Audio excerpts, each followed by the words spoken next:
Hi everybody, welcome to yet another podcast of Andropique presenting to Mic Testing with me, Gavin Phillips. Today we have with us someone who was born with the passion for fitness, someone who has transformed 10,000 plus lives, someone who's constantly on his toe for the well-being and the upliftment of bodybuilding athletes. He's been awarded the honorary doctorate title for his work in fitness and sport. He's also an IFBB Pro League national judge. He's a big name in the industry. Yes, you guessed it right. I welcome to you on this podcast, Dr. Murali Vijay Kumar, aka Biglee Murali. Okay, so sir, a warm welcome to Mr. Biglee Murali. We are bearded brothers on the sofa today. Avoid a little big, but let me catch up. So, sir, it's really amazing to have you here on the podcast of Mic Testing. We're going to be on the same platform for the next 3 days. Yep. You're going to be in the judging panel. I'm going to be on stage, and we're going to be working together as a team. But today we're just going to have an amazing conversation and get some insights about how bodybuilding, how your journey is, etc. So, you've been in bodybuilding for many, many years. Yeah. How has your journey been so far with bodybuilding? See, bodybuilding, more than calling it a journey, it's now part of who I am. Right. It's my identity, it's my lifestyle. Every grain of food that I eat is because of Body food. Right. So, it's part of my life.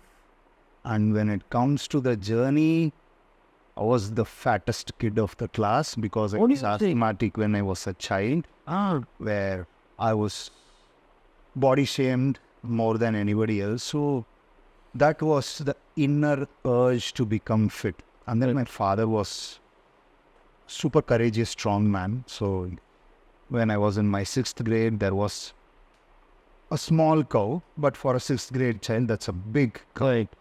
It came charging at me with its horn. Oh my God. At me. Oh my God. My dad came in the middle, took it by the horn, pushed it on the side.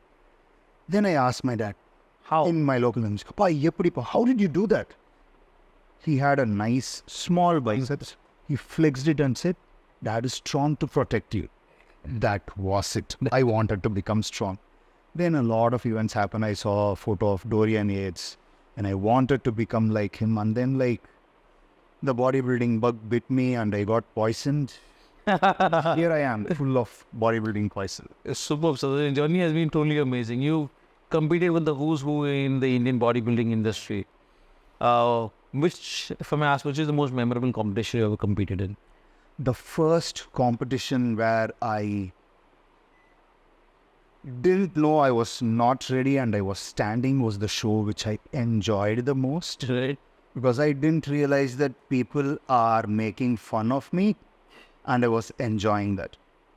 The first one is always sweet. So that one I will never forget because I was wearing, the kumkum. I mixed it with oil and tapped it all red and I was standing with no cuts and all.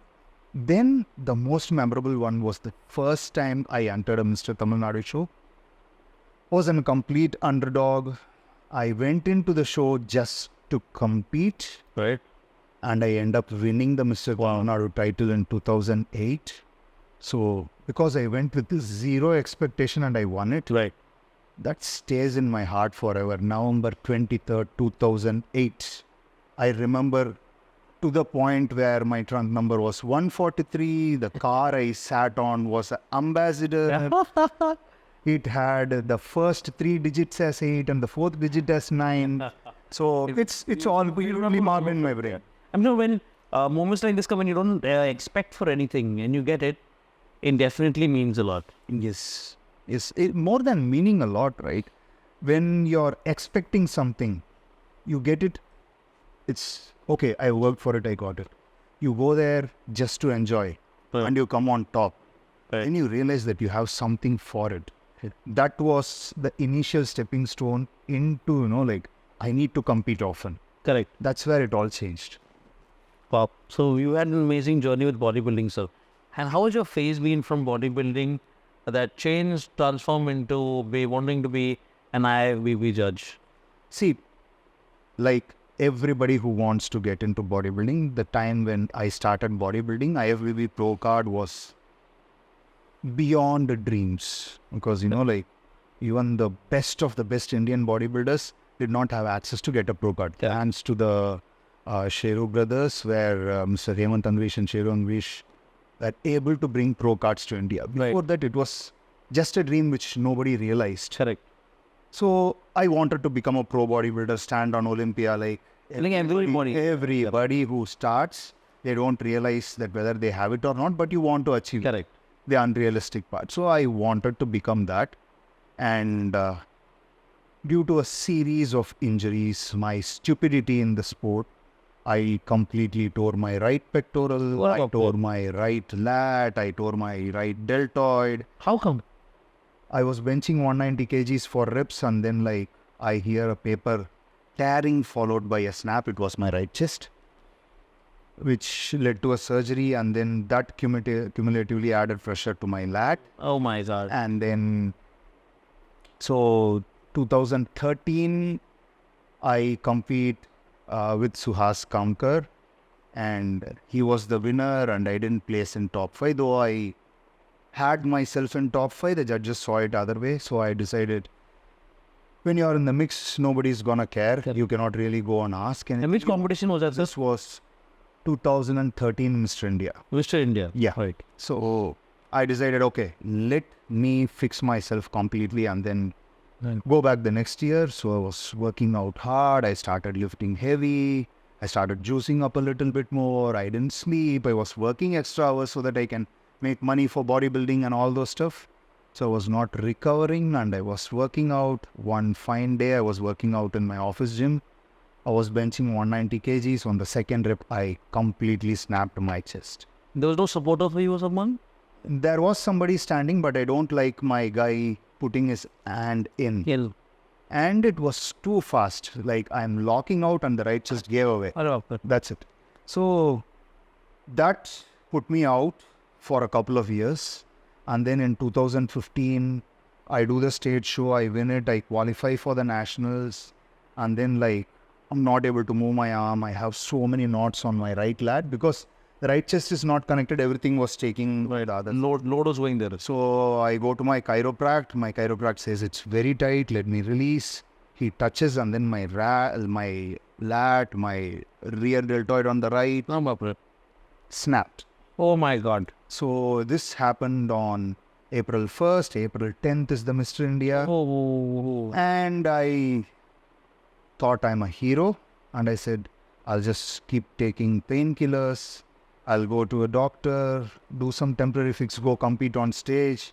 So I started reading Dorian Yates' history again. He tore his thighs, he was vomiting blood, but he still went in 1997, won the Mr. Olympia.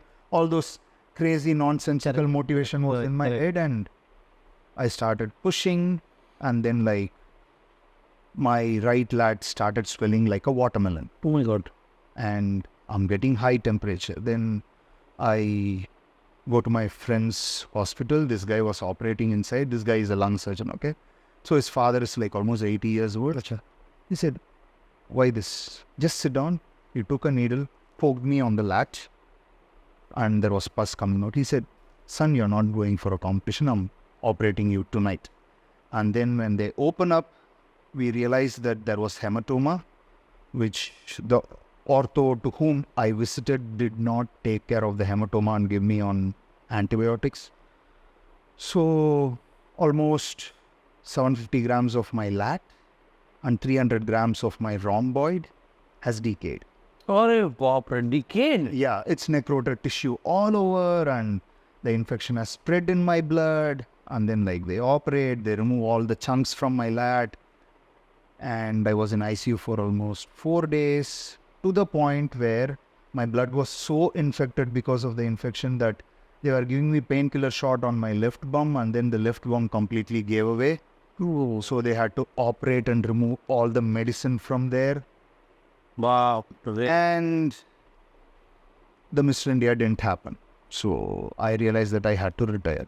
But the heart was not ready to retire. So I decided, okay, let me compete only once. One last say.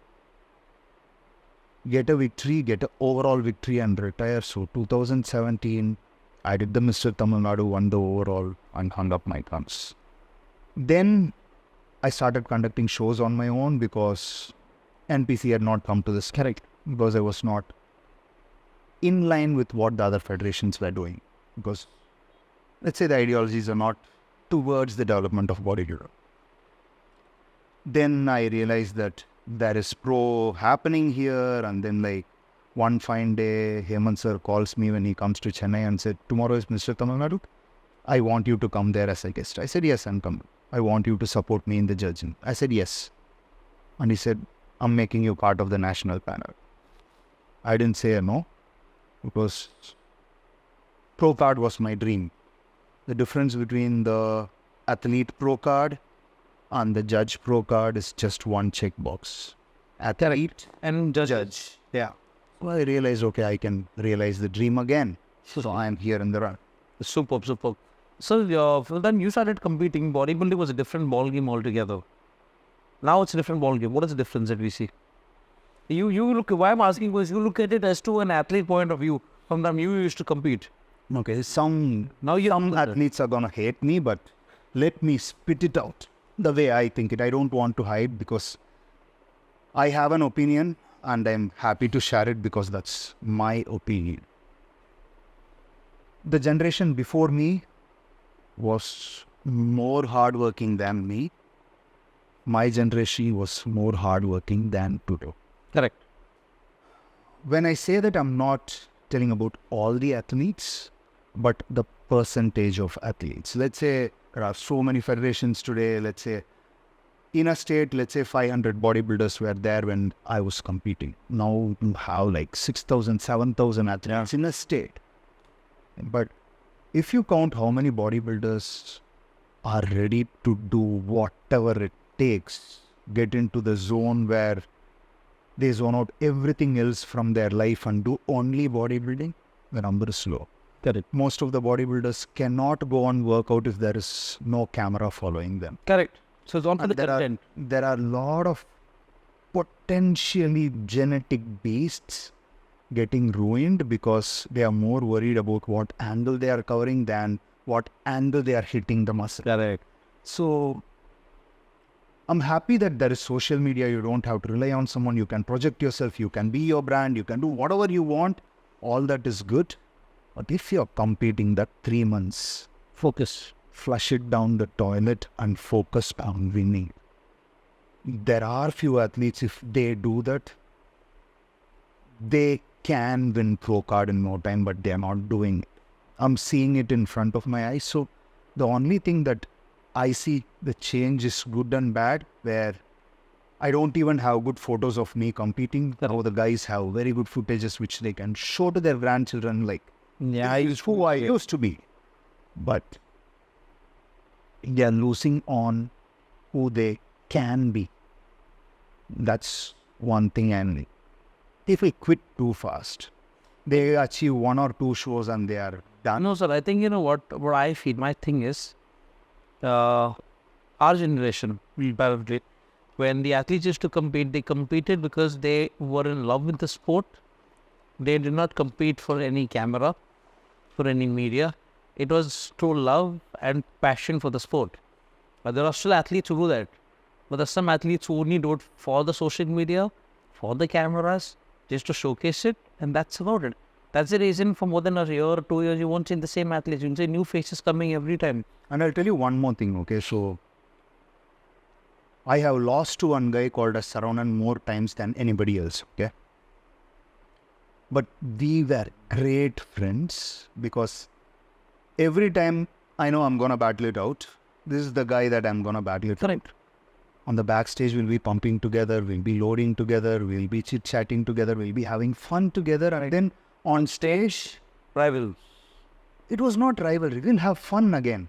When there is a musical posing, free posing round, we'll Correct. chase each other, we'll push each other. Right. And there was fun. But today, you're coached by him. I'll not look at you in the face. I'll not stand next to you. I see that kind of rivalry. It's not a healthy rivalry. See, you have to be jealous on a guy who wins. Correct. Only when you're jealous, You end up you end up trying to beat him. Yeah. You end up working harder. But you're hating someone now. That hatred is not helping you grow. The hatred is not helping the other person grow. Correct. And there was no teams following us. We travel all alone. The athletes will help each other. So there was more camaraderie. Yeah, there is no there. It's a different ball game. One See, thing. now that you have a special tanning team that's going to make sure your color is great and all those things are great, guys are missing out on being friends. Though I see few guys who go out of the way to make friends and all those things are happening, I see that somewhere the crux is missing. Maybe, like down south they call boomer uncle, okay? When they say boomer uncle, these guys talk about the old times and they're not... It looks like that, but when you look at it from my shoes, you will understand that the sport, though the bodies are progressing in one direction, the passion and love for the sport is somewhere getting diluted. What are the athletes doing, sir, nowadays to get, just for a... Now, Olympia is one of the biggest platforms in the world. Olympia Amateur is one of the biggest events in India. Everybody wants to have that one photograph of me competing at the Olympia stage. Even if it's just for one time. What do you think athletes or people are doing wrong to just have that one-time moment? I'll tell you what, okay? See, I coached a lot of people before I became a judge. Right. When somebody wants to compete in a show, I not let them compete until they are a contender for the show. Correct. If you have what it takes to match the winner of the last year or beat the winner of the last year, you should go and compete. When you're going there to just get a photo on that stage, you're disrespecting the stage, a sport. Like a lot of people, misunderstand the real spirit of the sport is in competing. No, it's not in the competing. To become a contender and compete so that you can increase the standard. Yeah, you need to push yourself one step higher. Ahead. That's when the competition is good. If every Tom, Dick and Harry is looking like the guy next door, who's going to pay for the ticket and No one will watch. No one will. When the 12-second 100 meters world record became 11.5, the fan following increased. When it became 11, 10, 9.8, then was crazy following. When the bodies change like that, will it change? Only when you compete as a contender and when the judges struggle to pick the top 5. Yeah, when it's difficult. Yes. See, there are some shows where, we take time, we enjoy. I don't enjoy, judging a show where, the winner is so clear and there are only 2-3 guys matching him where I can easily pick up the top 3. That's not a happy show. But that actually happens when you do national level, right? Yeah, that's what I'm saying. But at times, when you see 10 guys and you struggle to pick a the top one, 5, that is going to be a challenge. That's a challenge. then the sport is growing. Correct. But not everybody takes things very lightly. Especially, I think, when I've seen national events as well. Format is, if I'm going to compete at a Shredo Classic or at the Olympia, I have to compete in one NPC anywhere in the country, which will give me the blue tick to compete at the... See, we are recommending something different, okay? Okay. You have to win a regional show to compete in Shredo Classic. What if I just compete and don't win? See, when you are not able to compete a regional show, why are you standing on an international stage? That's just my view, okay? I'm not trying to... No, the reason I'm asking is I have met athletes. I know them personally. So, I think the rule was that if you have to compete in Olympics... The rule, I respect the rule because you don't want someone to come and stand on an international stage for the first time. Right. Okay. So, the rule is same across the globe. You have to do a regional to do a pro qualifier. Correct. Okay. Which is what the IFBB Pro League in USA has devised. But as an individual, I feel that if somebody is just stepping on stage in no shape just to get a qualifier, he's not really respecting the show. Right. So what people do? I would say if you compete in a regional show and take top 3, you are eligible to stand on a bigger international platform. Correct. Or let's make the selection criteria a little strict. So if you're saying that if you have to win our nationals to compete in a pro on a bigger platform, a regional is not a nationals. A regional could be like South India, North India, all those things, then the nationals, and we can even say the state shows, okay? Right. The state show and the national show are just like 5% different, okay, in terms of the quality. And my point is, you have to at least win a small show and qualify yourself. Right. Here you are doing Earn that. eligibility criteria. You're not qualifying for it. Correct. There's a difference. So what I've seen is, in the month of June, July, when I'd been to a state to have for a part of the MPC, there were a couple of athletes who were on stage competing, but they were not in a good shape at all. They were just competing. I said, but why are you guys competing when I can see you're not ready for it? They said, नहीं सिर्फ qualifier चाहिए. मैं जब Olympia में compete करूँगा, I will come up with my best package at Olympia. I just want a blue tick. So this could also be a window where, athletes want to compete for the best. They want to give themselves time. Like now, whoever wins the pro show now will have an entire 1 year till the Olympia that happens next year in Las Vegas to give the best package that they can. Where they have, so Yes, that's the reason why Rough Diesel is coming here, so that he can qualify early and then. Right. See, the point is, the views that I have is something, that's not trying to find fault or go against the federation. I love what the federation does. But, as a true lover of the sport, I believe that when an athlete can come and stand in no shape, then he doesn't really have what it takes. See, when you look at the biography of Arnold or whatever, he never took his shirt off when he was not in shape. correct. Whenever he went, he wanted to maintain shape because he didn't want people to see him out of shape, Correct. because that gives them the power to say that he is not in shape. Correct. So I have never opened my shirt out when I was not in shape until my competitive career. Right. Even now, I cannot take my shirt off if deep within I feel that I'm not in a decent shape. Okay, so that's something that is a bodybuilder thing. When you're not having that, you're somewhere, not being true to the sport.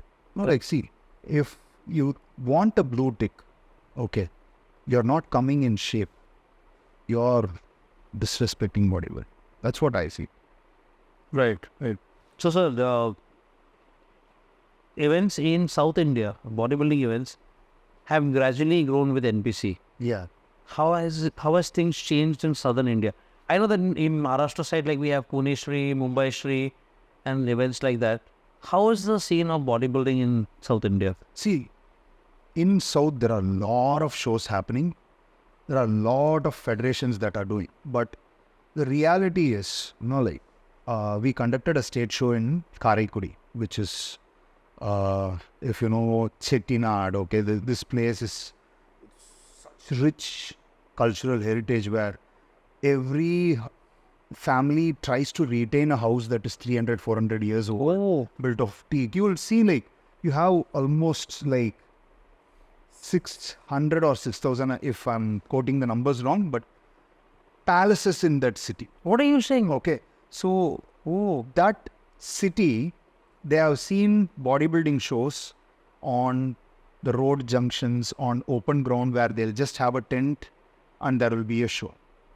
There won't even be a good bathroom facility. Now, when we conduct an NPC show, we make sure if it's a state show or a national show, it should be air conditioned, it should be closed, there should be green room, there should be toilet facility, there should be proper air circulation, there should be a proper auditorium. Only then we allow the organizer to conduct the show. Then we conducted the Mr. Tamil Nadu in Karaikudi on a college auditorium. No. The entire city started celebrating this. Wow, bodybuilding could be done like this. And the organizers were next level. What they did, they brought Delta, Dilip and Arvind. They took out some top open jeep. I've seen the procession around the city. Yeah, I've seen that. So, it became a total different ballgame. So what we are trying to do is, there are a lot of bodybuilding shows happening with different federations. But not on this level. But what we are doing is we are making the sport elite. Right. When you're allowing anyone going on the road to come and see the bodybuilding show is you're making a lot of people see, but you're making people who don't respect the sports. Correct. Now you keep it in an auditorium, pay for the ticket and enter. The true Even if it's ₹100 ticket, people value the sport and they will the sport and they come, they respect. If you come free, they don't value. They just come, they sit, criticize, and go back. Yeah, so it changes. So that's, see, for that, I would give, one thing is the entire NPC team, and I would give credit to Mr. Ponna, because this guy has been running around to everyone who can conduct a show, setting up standards and making them conduct a quality show. Okay, because I'm traveling with him to all the locations, I know the kind of hard work. So, NPC is not just a federation, it is a group of people who really love the sport. Right. That's where, it's starting to make the change. Right. So, when you love the sport, even though you're a judge, even though you're a promoter, you will make sure that the way I love the sport, I will show in the same way to people around, so that they also look at it in the same way. Yes. It's not just because you go to the gym, you become a bodybuilder. It's how much you love the sport that you push your body to the next level to achieve that goal. Am I right, sir? Yeah, it takes a lot more than what people think to be a bodybuilder. There are so many sports, but when it comes to bodybuilding, I can guarantee there is no other sport which is 24/7. We look at a cricket team, the moment they finish the match, they can go run chill down to the bar and chill. Yeah, A goddamn bodybuilder has to eat the same meal day in and day out, has to work out. If he's traveling, he has to figure out where is a gym. He's going with his family on a vacation, he has to figure out where is a gym. Will the hotel serve me my diet food? Am I going to pack my food? So it's a 24/7, 365 days sport. There is no days off. So it's much more demanding and taxing sport. There is a lot of expenditure involved. And you have to get into a space where your family may not like what you're doing because you're not giving them enough importance. You become extremely selfish. You become, let's say, you're a narcissist or whatever you call it. But what it takes is more than a penance. You sit amongst people and you are on a penance. You are secluded, yet you are among people. Right. So living that lifestyle is not easy at all. not easy. Not easy at all. It's not easy. It just looks glamorous on stage, but the difficulty The moment you stand on stage, you're flexing all those muscles with the small trunk. People think, wow, he's sexy, he's hunky, he's muscular. All that is good. No, what was the story behind it? Yeah. The family has to go through equal suffering. See, when I competed, after my marriage, it took me long to understand what my wife was going through. Right. Because you work like a robot. When it's a family, people need that time, that passion, that love. My wife would have just expected, okay, my husband has come home. Let me sit and let him just ask me what happened. How are you? I would have never asked that. She supported my sport. She supported me on every move, which means whatever I have gained in this life, it's not just me. Yeah, it was entire teamwork. It's the sacrifice that she did. So it's just more than money, sacrifice, passion. It takes out everybody in your family to get to where you are. Where you are. I agree. Friends and family. Right, so. Bodybuilding has grown over the years. I asked the same question to another athlete today. When you started off bodybuilding in your days in the time, very few you would get to interact with pro bodybuilders or get to know what they're eating, where they're traveling, because social media was not in. Today, everything is on the tip of your fingers. If I like a particular bodybuilder, I will follow his moves. I will follow what he's eating. What supplement is he taking? What supplement is he recommending? What does he have as his pre-workout? What does he have as his BCAA? What does he have as his fish oil? I will make sure, if I'm his fan and I follow him, I will make sure I consume the same stack. And people do that. That is why we have influencers in the industry and in the market today. If I have if I have an athlete who I just call upon A, and he's having a brand and he's saying this is the brand best supplement, मैं यही protein लेता हूँ, workout के पहले मैं यही pre-workout लेता हूँ, यही BCAA. I'll say, chal, even I'm working out. If this guy is saying it, he must be, giving me genuine stuff because, yeah, he's a good bodybuilder. Body dekho, and you end up listening to him and you follow it. 6 months or maybe a year down the line, or 11 months when the contract is renewed, and if him and the company thing doesn't work well, he may end up getting another brand to endorse. He will still come up and say, "Arey, ye best protein hai." So your brand has changed. What will your audience think? What is your take on that, sir? Yeah, I'll tell you what, okay? So, everybody who jumps on the social media wagon, they want to make quick money. Right, absolutely. But they are slaughtering the golden egg-laying goose in its stomach to see how many eggs it has when they start endorsing products too early.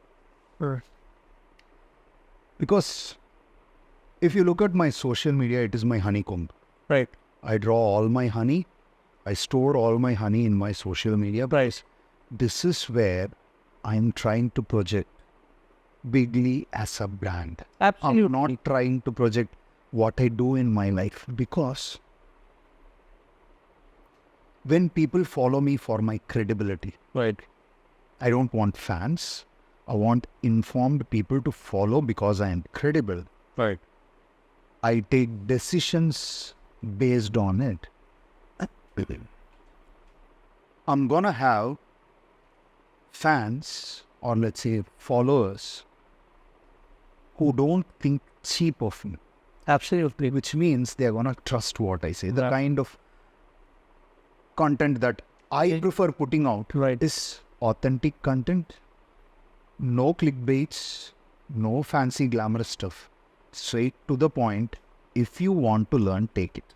Correct. So when the athletes do something similar to that, they gain more trust. See, I was with one brand of toti.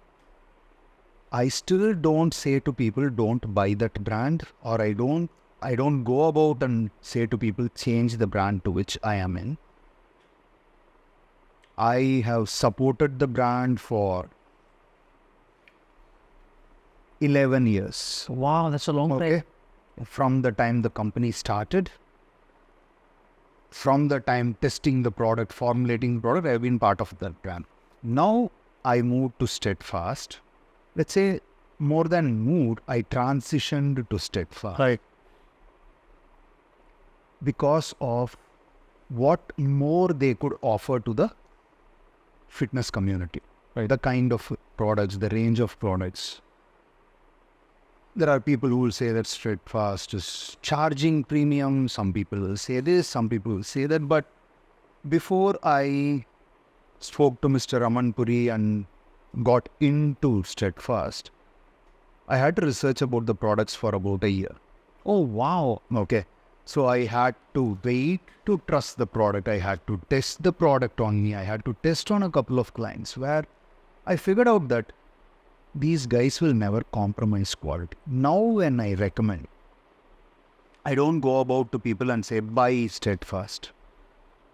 But when I'm posting something about supplements, I say, this is the gold standard of supplements I consider. Correct. I don't have to go and sell it to people. Correct. I just have to bring it in front of people. If you really want to buy this. This is the best in my opinion. So when an athlete starts recommending products so that his followers get results, Correct. not because the company is paying him X, the dynamics of the fitness industry changes. In fact, now the cosmetologists are saying that social media influencers should not market this fairness cream, this cream, that cream. Because see, it's a whole different process. I apply this and I become like this. So it's nonsense. Correct. That is so far.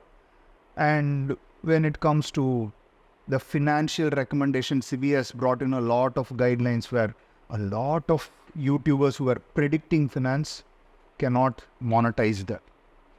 Similarly, the fitness industry also needs a standard. For example, like there are documentaries of making before and after pictures. So first you do the after picture and then you drink 2 liters of Diet Coke with a whole bag of chips and then draw some makeup that makes you look sad, push your stomach out and stand. So this is 12 weeks before and this is after. That's how all the before and after for supplements were done. What are you saying? There's a whole documentary. You can go and check it online. I don't want to mention the brand name. No, let's not get that. But does it actually happen? That's how it always happens. Wow. That is one extremely popular fat burner where the superstars will say, I took this and I burned fat. There was a hidden camera guy who went and asked, how do you burn fat? I take this and this steroid. I do this diet. I do this workout. And what about this? I'm getting paid, you idiot. That came out viral. Yeah, so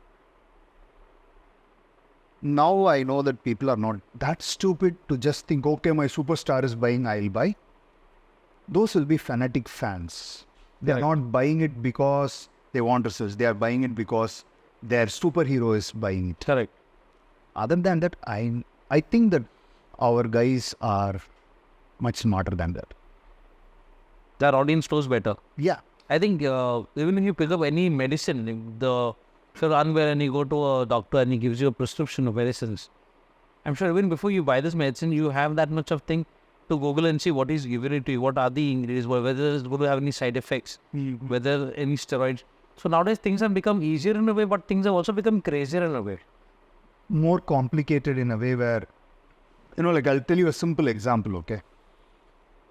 You can say extreme pump or you can say sarcoplasmic hypertrophy. Okay? Right. I'll be having guys. How can I get myofibrillar hypertrophy and sarcoplasmic hypertrophy? Okay, how long you have been training? I am going to train. I'm reading about it. Go lift the goddamn dumbbell. Okay. Okay, so that's how funny it has become because you have abundance of knowledge. You want to take all that knowledge but not utilize it in the right place. When you have so much of knowledge and you cannot organize it, it's catastrophic. Right. So where people are and no, sir, you give a lot of knowledge to people on your social media, and people enjoy listening to you. People enjoy watching you. What is your take on online training? See, I do a lot of online training, but it's not like I come on the video call and I ask you to do something. That doesn't work. Okay. It never works because when you come to my gym, rain or shine, I'm gonna make you do what you have to do. If you have to go through a punishment, I'm gonna punish you. Are you a strict trainer? When you train, are you a strict coach? Absolutely. Like, do you stand like with a stick and make sure? See, you know what I mean? Say, are you strict? Like, if you tell me to, for example, 50 squats, and if I get done at 25, 30, 32, and it's like, I'll find ways to push you. It need not be like I have to stand with a stick. I give you a goddamn stare and I'm gonna choke you to death. You do it with the fear. That's all I need to do. So I'm coming down to Chennai. Yeah. And you're going to be training me. And with pleasure. With pleasure. See, because when on the camera, on your comfort, okay, coach, I'll have a bag of chips and come back. Doesn't work. No, because if you're training me on camera, I'll do whatever I do, you see in front of me. And that's what. When your back is turned, if I'm doing it with weights or whatever, it could cause injury if my form is wrong. See, that's what I'm saying. Like more than form correction, you need the base setup To be right. Okay. So I would call myself as a mentor rather than a coach when it comes to the online stuff, because I help you set up your day. I help you organize your day. I say to people, other than the fights you have with your wife, I'm going to support you in everything else. Okay. Right. So I try to get into every detail of my client's life other than the private life. Absolutely. So that I can organize things for them so that their workout falls in place. Correct. Now, if you are not able to perform at certain thing, you send me videos. I'm going to say your cues in this are wrong. You have to imagine this, undo this. You have to rectify this. It makes the job easier because now I know this guy is driven. But when you sit in a camera and say 1, 2, never works. Never works. So, when I started coaching people over emails in 2013 after my first chess tear. Okay, before even people started doing online coaching here, I was doing it. And my first 20 clients were all doctors. Ooh. Okay. And the reason why I gained so much reputation was because the medical community has so many doubts and questions. Right. They have a lot of fears. And let's say, luckily, or by God's grace, or by my curiosity to learn, all the factors put together, I was able to convince people on my logics. And these people started recommending their patients to me, which changed the game for me where, I was working in the IT where I was making a 5-figure salary. Okay. Okay. What is it? 6-figure salary. Wow. Per month. Okay, I was making a 6-figure salary every month. And I started doing this out of passion because I had to take a month off after my chest tear and recovery period. And on the 3rd month, I had some 10 clients, 4th month 12, 5th month 15. And then just only here I was making the same 6 figures. Then I decided it's time to quit that and do it full time. And then in 2017, I decided to come into this completely. And after I, quit bodybuilding 2017, like I said, IT is also done. I'm coming into this full time. And then now my life is far, far, far, far, far better because I'm not working for someone. I'm working For yourself. for my passion. Yeah, so you made your passion your profession. What more can you ask for? I'm living a dream. Right. I'm living my dream. So when you're doing NPC events or when you're judging the Olympia or Sheru Classic, what is the most difficult thing that you feel while sitting on the chair? See, when I sit on the chair, there are 2 things that pain me. Okay, I see bodies that could win, but they don't know how to pose. It really, breaks my heart. Oh my God, this guy has potential and I cannot score him. The second thing is, there are some athletes who are sore losers. They don't realize that what they lack. And they come and post a disrespectful question. Well, why didn't you give me first place? I feel like I just have to slap the hell out of your tooth. But I have to be polite. I said, maybe you should build some muscle. There are guys who build extremely good front, and it will be like somebody took an ironing box and pressed their back and there is no muscle. There are guys like that. And they'll feel that they'll come up with a front side photo and say, see, I am the clear winner. Dude, turn around. So when these kind of questions come up, you feel really pissed off. Do you suggest so that athletes who come and compete, when they don't win, obviously every athlete is going to be coming for an event, wants to win, wants to hold that gold medal, that trophy. But when they don't win, do you think that they should, understand and try talking to the judges? That's what I'm trying to give a platform. See, when I used to compete, you go and ask a judge, what should I improve? They'll not even answer because there was so much of fixing that time. Okay? But now, we make sure if somebody asks a question, we answer it. Right. But all that we want is a rightly framed question. You think that you are a winner and come and ask us a question. Then that 5 of us are not sitting here to entertain someone and give it to someone. All of us have our own life, our own businesses. Everyone who's sitting there as a judge is doing it for a passion over the weekends. Right. We are not doing it as a profession to take money out. So when we are sitting there and doing it, we should respect us. If that is not there and you ask a question, then you cannot expect a truthful answer. But still, we try to do as much as we could. But when you said, what is the disappointing thing? That's what the most disappointing is. So when you share videos on social media, showing people different types of workout that's going to help them, what kind of questions people ask you when they got on DM? Any kind of... They'll ask, easy way for fat loss. Can I not work out and lose fat? I'm doing everything right, but I cannot diet. I want to lose fat. So what are your answers to them? I speak the truth. I said, there is no possibility. If you want something, you have to give it what it takes, or else don't. No, like, see, I'm bloody honest in many places. That's why I piss a lot of people off. Well, it's good to be honest and sugarcoat, and I am the way I am, like, see, a lot of bodybuilders try to, like, hide that they have juiced, they are juicing up. I have been open about everything, but I don't try to go and say, I use these compounds. I never speak about that. But I'm not trying to fool you around that I made it all natural. I have used what I have used. But why do people hesitate to tell? See, when you look at someone who's an athlete and at that level to come to this conditioning, it can't be natural. People don't understand because there are a lot of people who claim themselves natural. And for a common man, he does not understand. Yeah, he will obviously believe what it is. He will believe. So that's the sad part of it. So, like, for example, like, I believe in eating beef, okay?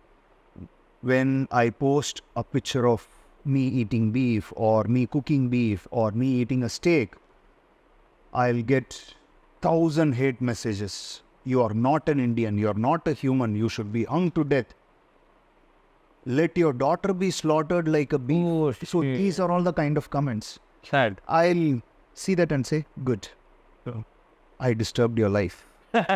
Because you are not hating me. You're hating yourself. Or you want to live my life and you're not able to live it. Right. Or you think that I'm superior to you. In all three ways I win. Absolutely. When I have not come and spoiled your life, you leave your job, you take out time to message me, and you're not happy after messaging me. You're thinking about me as if, like, I am in a romantic relationship with you. Bloody, I have changed your entire life because of my one post. I'm goddamn powerful. Oh, wow, this is really amazing. So since you said you like me, what beef, what do you cook in beef? I'm a beef fan myself. Wow. I've been eating beef since... I already love you. So apparently, I belong to a Roman Catholic family. Yeah. And every Sunday after Holy Mass, my dad used to go to market. So my dad had a format of going to the market, first entering beef market, picking up his beef for the entire week, then heading to the vegetable market, then heading to the chicken market and exiting. So I still remember when I used to go with my dad after Mass sometimes to the market and buy beef. And we used to have beef like practically on a Monday, on a Tuesday, on a Wednesday, on a Thursday, and on a Friday. So Saturday every and day. Sunday? Khatam hota tha na gota. The Saturday maybe some vegetable or some fish or something or maybe. But beef used to be there practically every day. And I grew up with having beef. Now that you don't get beef here in Maharashtra, we get buff. But then the craze of having beef is still there. So whenever I plan to go to the family to Goa, I try make it a point to have beef there because that one bite of beef brings up a lot of things in your mind. That taste comes. Yeah. So what do you like in making? I like to make undercut. Be my first go. Then I like all the loins, tenderloin, sirloin, and all those things. And then halibut. I like to get a juicy piece of beef, slow cook it, and enjoy the aroma. So And not cook it fully. The medium rare type Right, of medium rare. stuff. And then I just need some salt and pepper and beef. Heaven. superb. So sir, I'm coming to make sure that I come to Chennai for a show and we meet up for a beef party at If home. I'm not dieting, I like to, like, cook it in wine so that it's brilliant. I found my brother, everybody. It's superb, superb. Since you like eating beef, besides beef, what do you do? Something? What do you like to cook? See, In food, if you are a bodybuilder, you know how to cook yeah. your protein. Right. That's how I start. I'm from a Brahmin family, okay, where non-veg was a strict no-no, where I had to cook my eggs in the backyard, outside the house, and never bring it in. So that's the kind of family that I was in. But my mom made sure that we cook at the age of 5 or 6. She decided that this is an essential skill that my kids need. So we know the basics of cooking. But what we knew were sambar, rasam, making this tomato rice and all those kind of vegetarian food. But we know how to cook. Now, when I wanted to do bodybuilding, I had to learn. First, I made the rubber chicken by cooking it for 1.5 hours. Then it became 1 hour. Then I realized that a chicken needs only 8 minutes. So, any protein I can cook or eat it raw if it is protein, okay? And I say I eat it raw because first I was not getting permission to cook meat in and around my house. So I used to buy cans of tuna and then eat it and then brush my tooth and then get back. So that's how animalistic I started. So any kind of meat that has good amount of protein I can cook it minimum. But the first offense will be beef. Nothing can, see, when you eat beef and you train, it is something that you will experience that you will never experience in any other form of meat. All these people who want to argue can argue as much as they want, but you make beef your staple source of protein and you start training, you will realize what it can. So, as a fact of the situation, when you consume beef and you're working out, you feel the energy. You don't get tired very soon. And you can go to that final, the 1 rep more that we normally say. I mean, you can achieve it every time. Exactly. You need even the right amino acid profile I need for my muscle. Right. What more do I need? Right. That's really amazing. How important is testosterone for a man? It's not just important for a man, it's even for a woman. See, if you look at the dominant hormone in the human body, whether it's a man or a woman, it's testosterone. But we have this much testosterone and women have this much testosterone, but that's the dominant hormone. When your testosterone is optimal, you maintain muscle mass, you keep your fat levels in check, your brain functions better, your overall energy levels are better, your recovery is better, you have the right amount of aggression when you are in danger, makes you an optimal human being. Right. So, what if someone, when you talk on testosterone levels, testosterone is a very taboo subject in our country. You don't have people even in the gym or also talking on this, especially with someone who's your mentor or your coach who you can be very free with. So there's someone who is having low amount of testosterone. What symptoms that he goes through that indicates that I have low testo? What is it like? See, most of the people think that, when they are not very good in bed, they think they are low testosterone. But people have to understand that a man needs as much estrogen as much as he needs testosterone, because only when there is a balance, you are an optimal function human being. And when you say low testosterone, the first thing that you will see is you will feel depressed, you will feel tired, and you will see loss of muscle mass.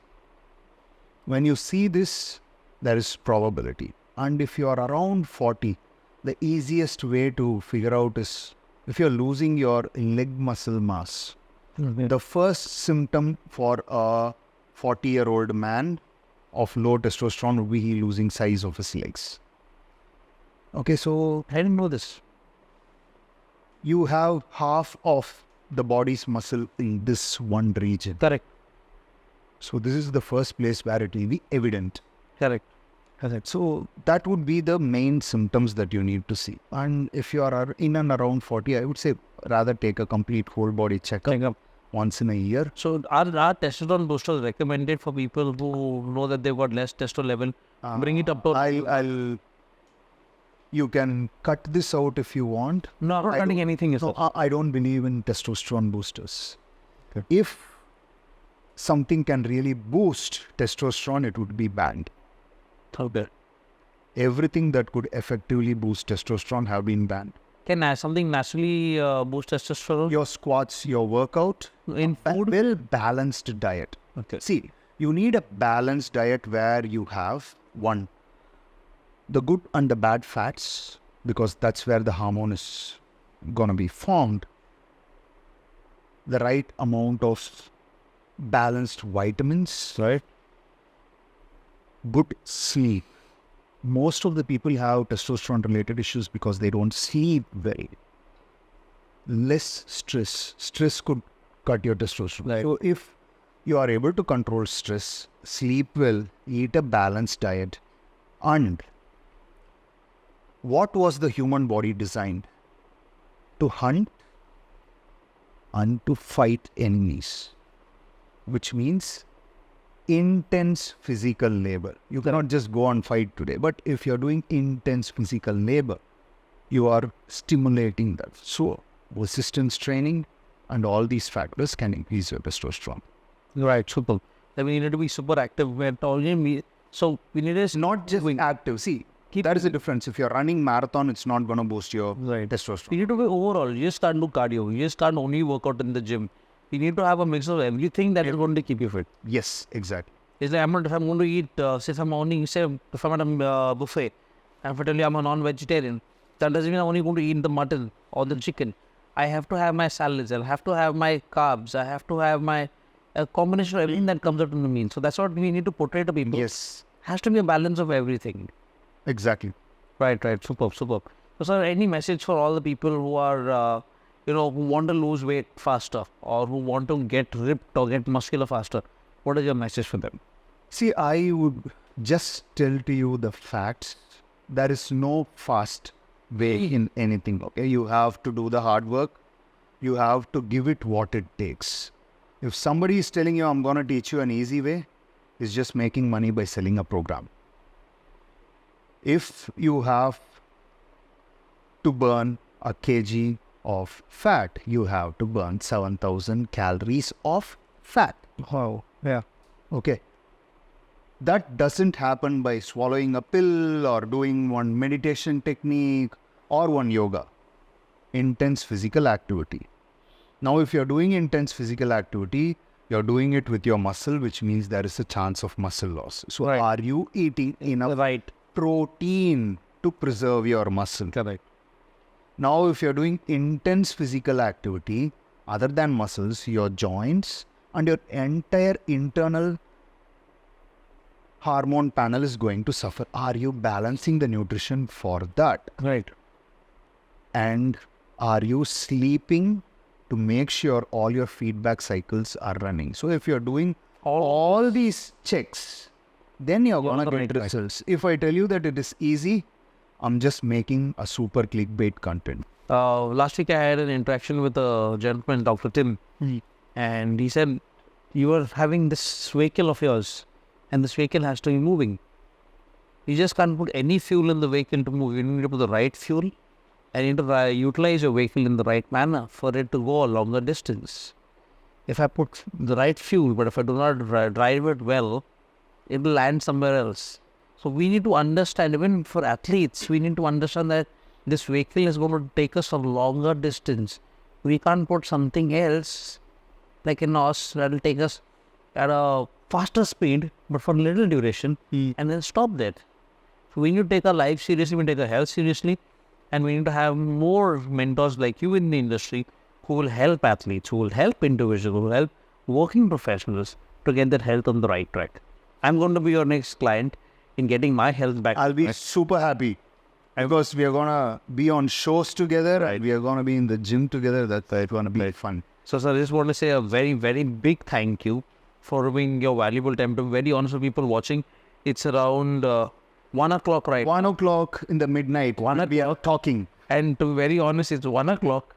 We after this podcast, we go to call crash. Yeah. And we have to get up at 6:37 in the morning because our show begins at 9 o'clock. I'm planning to get up at 5:30, finish my workout, and then come to the show. So you got 4 hours. I'm addicted. If you got 4 hours to sleep, I may have 1 hour more. But sir, to be very honest with you, it's 1 o'clock. It's been an amazing journey interacting with you. The pleasure is all mine. Okay, so the point is, when you called for a podcast, I didn't even speak because I know you're a positive person.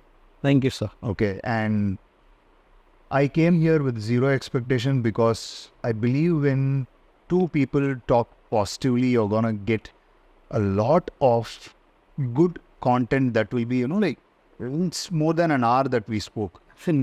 Even 1 minute impacts a life. That's the main thing that we are doing. So I believe that we would have got a lot more than a minute. Right, sir. Right. And I'm super happy that I'm doing it with. No, I just hope people who watch the podcast, even if it changes the life of 1% of people, it'll be more than enough of this. Of us, sacrificing our sleep.